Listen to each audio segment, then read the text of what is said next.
Hello everyone, কেমন আছেন আপনারা সবাই? আশা করি আপনারা সবাই ভালো আছেন and welcome to my channel. আজকে আমি আপনাদের সাথে শেয়ার করব টুটি ফুটি বিস্কুটের রেসিপি, যেটা দেখতে যতটা সুন্দর এর স্বাদ কিন্তু তার থেকে অনেক বেশি।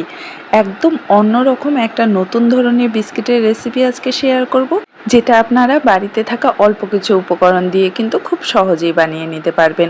এটা সম্পূর্ণ একটা হেলদি রেসিপি, কারণ আজকের এই বিস্কিটটা আমি আটা দিয়ে তৈরি করব আর তার সাথে থাকবে অনেক রকমের ড্রাই ফ্রুট। তো বাচ্চারা এই বিস্কিটটা দেখলেই কিন্তু ঝটপট খেয়ে নেবে। ওভেন ছাড়া খুব সহজেই কিন্তু আপনারা এই বিস্কিটটা বাড়িতে তৈরি করে নিতে পারবেন। আজকের এই রেসিপিটা যদি আপনাদের ভালো লাগে তো অবশ্যই একটি লাইক করবেন, আর আমার চ্যানেলে যদি আপনারা নতুন এসে থাকেন চ্যানেলটাকে সাবস্ক্রাইব করে পাশের বেল আইকনটি প্রেস করে দেবেন, যাতে আমার ভিডিও নোটিফিকেশন সবার আগে আপনার কাছে পৌঁছয়। তাহলে চলুন আর দেরি না করে ঝটপট বানিয়ে নিই এই দারুণ স্বাদের টুটি ফ্রুটি বিস্কুট। তো প্রথমে একটা মিক্সিং বলে আমি নিয়ে নিচ্ছি এই ছোট বাটির 1 বাটি ঘি। তো এখানে আমি ঘিটা কিন্তু রুম টেম্পারেচারেই নিয়েছি, আর তার সাথে আমি অ্যাড করে দিচ্ছি এখানে গুঁড়ো করা চিনি। তো আমি 3 টেবিল চামচ চিনিকে মিক্সার গ্রাইন্ডারে গুঁড়ো করে নিয়েছি। তো এরকম ফাইন গুঁড়ো হয়ে গেছে চিনিটা।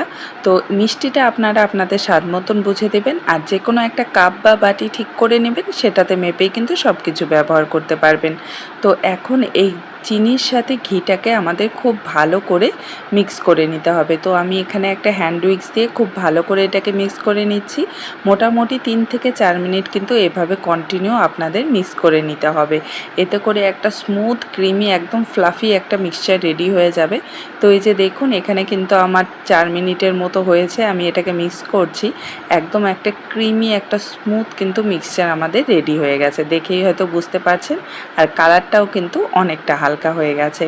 তো এই সময় আমি এর মধ্যে অ্যাড করে দিচ্ছি 4 থেকে 5 ফোঁটা ভ্যানিলা এসেন্স। তো এটা অপশনাল, যদি পছন্দ হয় বা থাকে তাহলেই অ্যাড করবেন, না হলে স্কিপ করে দিতে পারেন। তো এখন ভ্যানিলা এসেন্সটাকে আমি খুব ভালো করে মিশিয়ে নিচ্ছি। এটা দেওয়াতে না বিস্কিটে খুব সুন্দর একটা গন্ধ আসে। এখন আমি এর মধ্যে দিয়ে দিচ্ছি আটা। যে বাটিতে করে আমি ঘিটা মেপে নিয়েছিলাম সেই বাটির 2 বাটি আটা আমি এখানে দিয়ে দিচ্ছি। তো আপনারা চাইলে আটার পরিবর্তে ময়দাও ব্যবহার করতে পারেন। এখন দিয়ে দিচ্ছি সামান্য একটু লবণ, আর তার সাথে দিয়ে দেবো আমি 2 টেবিল চামচ গুঁড়ো দুধ। গুঁড়ো দুধটা দেওয়াতে কিন্তু এই বিস্কিটের টেস্টটা আরও দ্বিগুণ হয়ে যাবে, তো চেষ্টা করবেন গুঁড়ো দুধটা দেওয়ার। দিয়ে দিচ্ছি হাফ টিস্পুনের মতো বেকিং পাউডার, আর আমি এখানে অ্যাড করে দিচ্ছি 3টে কালারের টুটি ফ্রুটি। এটা দেওয়াতে না বিস্কিটটা দেখতে দারুণ লাগবে, আর বাচ্চারা কিন্তু টুটি ফ্রুটিটা খেতে বেশ ভালোবাসে। তার সাথে দিয়ে দিচ্ছি আমি 1 টেবিল চামচের মতো আমন্ড কুচি করে নিয়েছি। এখন সব কিছুকে আমি ভালো করে মিক্স করে নিচ্ছি। তো এখানে হাত দিয়ে একটু ভালো করে এটাকে মিশিয়ে নিতে হবে। এর মধ্যে কিন্তু কোনো রকম জল অ্যাড করা যাবে না। তো প্রথমে ভালো করে মিশিয়ে নেবেন, আর মাপটা যদি সঠিক রাখেন তো একটা ডোয়ের মতো তৈরি হয়ে যাবে। আর যদি তাও মনে হয় যে একটু শুকনো লাগছে, ডোটা তৈরি হচ্ছে না, এরকম একসাথে জড়ো হচ্ছে না, তাহলে কিন্তু 1 থেকে 2 চামচ আপনারা দুধ অ্যাড করে দিতে পারেন, এর থেকে বেশি না। তো এখানে দেখুন খুব সুন্দর একটা ডো তৈরি হয়ে গেছে। তো এটাকে আমি এখন হাতে সামান্য একটু ঘি মাখিয়ে নিয়ে একটা শেপ দিয়ে দেব। আমি এখানে রাউন্ড টাইপের একটা শেপ দিয়ে নিচ্ছি ডোটাকে। আপনারা চাইলে নিজেদের পছন্দ মতো শেপ দিয়ে নিতে পারেন, কিন্তু আজকে আমি যেভাবে বিস্কিটটা তৈরি করছি সেভাবে একবার ট্রাই করে দেখুন, দারুণ লাগবে খেতে। তো এই যে দেখুন, এভাবে গোল করে ঘুরিয়ে আমি একটা শেপ দিয়ে নিয়েছি। এখন এটাকে আমি ফ্রিজে রেখে দেব 1 ঘন্টার জন্য। তো এতে করে কিন্তু এই ডোটা একদম সেট হয়ে যাবে, আর তারপর যখন এটাকে পিস করব তো খুব সুন্দরভাবে কেটে যাবে। তো এই যে দেখুন, এখানে 1 ঘন্টা পর আমি ডোটাকে বের করে নিয়েছি, আর একদম খুব সুন্দরভাবে কিন্তু সেট হয়ে গেছে। এভাবে একবার ট্রাই করে দেখুন, বিস্কিটের শেপগুলো কিন্তু খুব সুন্দর আসবে। তো এখানে আমি এভাবে চাকু দিয়ে পিস পিস করে কেটে নিচ্ছি। বেশি পাতলা করে কিন্তু এই বিস্কিটগুলোকে পিস করা যাবে না, একটু মোটা করে পিস করে নিতে হবে। তো এই যে দেখুন কতটা সুন্দরভাবে কাট হয়েছে, খুব সুন্দরভাবে টুটু ফুটুগুলোও কিন্তু খুব সুন্দরভাবে কেটে গেছে আর কি। তো এখানে সবগুলো আমি এভাবে একই সমান করে কেটে নিচ্ছি।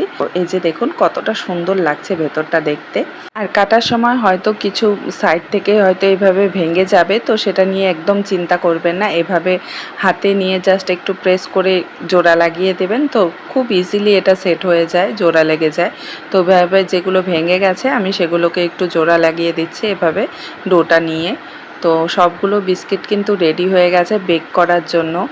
আর বিস্কিটগুলো বেক করার পর কিন্তু দেখতে দারুণ লাগবে। তো এখানে সবগুলো বিস্কিট আমি আগে থেকেই আর কি ঘি ব্রাশ করা একটা থালার মধ্যে নিয়ে নিয়েছি, যেটাতে বেক করব। আর এটাকে আমরা কড়াইতে বেক করব, তার জন্য এখানে কড়াইটা আমি আগে থেকেই গরম করে নিয়েছি, লো ফ্লেমে ঢাকা দিয়ে 10 মিনিটের জন্য গরম করে নিয়েছি। এখন এই থালাটা রেখে দিয়ে, বিস্কিটের থালাটা রেখে এটাকে ঢাকা দিয়ে আমাদের কিন্তু বেক করে নিতে হবে 20 থেকে 25 মিনিটের জন্য। একদম লো ফ্লেমে এটাকে আমরা 20 থেকে 25 মিনিটের জন্য বেক করে নেব। একটু হয়তো টাইম কম বেশি হতে পারে, কিন্তু 25 মিনিট এনাফ। তো এই যে দেখুন, আমি 25 মিনিট পর ঢাকনাটা তুলে নিচ্ছি, আর বিস্কিটগুলো কিন্তু খুব সুন্দরভাবে বেক হয়ে গেছে। আমি উপরটা আপনাদের দেখাচ্ছি যে একদম পুরোপুরি বেক হয়েছে, কোনো দিকেই কাঁচা নেই। তো ঠান্ডা করে এটাকে কিন্তু বের করতে হবে, গরম অবস্থায় কিন্তু অনেকটাই নরম থাকে। তো এই যে দেখুন, সবগুলো বিস্কিট আমি বের করে নিয়েছি, আর কত সুন্দর লাগছে দেখতে বিস্কিটগুলো। দেখে কিন্তু মনেই হচ্ছে না যে বিস্কিট, মনে হচ্ছে যেন সন্দেশ। তো প্রত্যেকটা বিস্কিটই কিন্তু খুব ভালো করে বেক হয়েছে। এই যে দেখুন, পেছনের দিকটাও কিন্তু খুব সুন্দরভাবে বেক হয়েছে, একদম পুড়ে যায়নি। আমি একটা বিস্কিট আপনাদের ভেঙে দেখাচ্ছি, আর দেখুন কতটা সুন্দরভাবে এটা বেক হয়েছে। তো প্রত্যেকটা বিস্কিটই কিন্তু খুব ভালো করে বেক হবে, কোনোটাই পুড়ে যাবে না, একদম পারফেক্টভাবে বিস্কিট তৈরি হবে।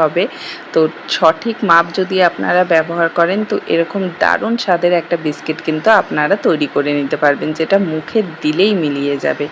তো আজকের এই রেসিপিটা যদি আপনাদের ভালো লেগে থাকে, আমাকে কমেন্টে কিন্তু অবশ্যই জানাবেন। দেখা হবে আপনাদের সাথে আরেকটি নতুন রেসিপি নিয়ে। ভালো থাকবেন, সুস্থ থাকবেন। Bye bye.